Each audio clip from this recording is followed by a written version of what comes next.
Geneviève, merci beaucoup. Bon après-midi à toi. Merci. La cadence de vaccination qui va sans aucun doute s'accélérer au Québec au cours des prochaines semaines. Le gouvernement, d'ailleurs, qui sollicite l'aide des entreprises pour mettre sur pied des petits sites de vaccination un petit peu partout à travers le Québec. Et Andy, il y en a plusieurs de ces entreprises qui ont déjà levé la main.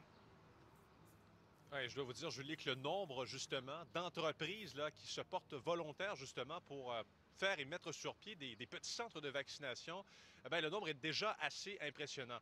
Je pense en direct cet après-midi, quartier des affaires à Montréal, parce que les acteurs et les intervenants du milieu économique réagissent très bien, là, saluent cette initiative de Québec. Bon, si vous voulez bien, je vais vous résumer en quelques mots, justement, ce qui est ressorti de cette conférence de presse ce matin. Ministre de la Santé, Christian Dubé, accompagné du président chef de la direction de CAE, qui est une entreprise spécialisée dans le secteur de la simulation.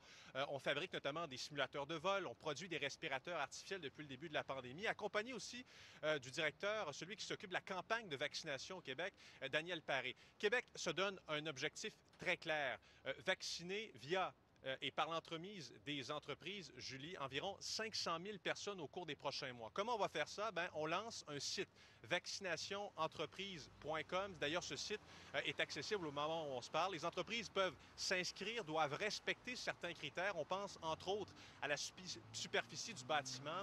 Ajouter à ça, accessibilité pour les personnes à mobilité réduite. Bref, il y a un tas de critères. Et tout ça a pour un seul et unique objectif de vacciner le plus rapidement possible, le plus de gens possible. Donc, monter à puissance et accélérer la cadence de vaccination.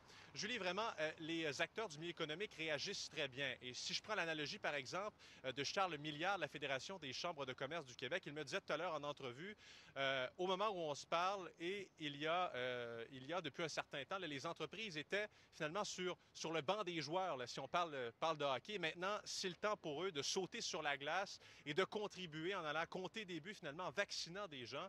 Tout de suite, je vais vous laisser entendre une série de réactions que j'ai obtenues sur le terrain, entre autres cet avant-midi. Vous allez entendre parmi ceux-là Charles Milliard de la Fédération des chambres de commerce.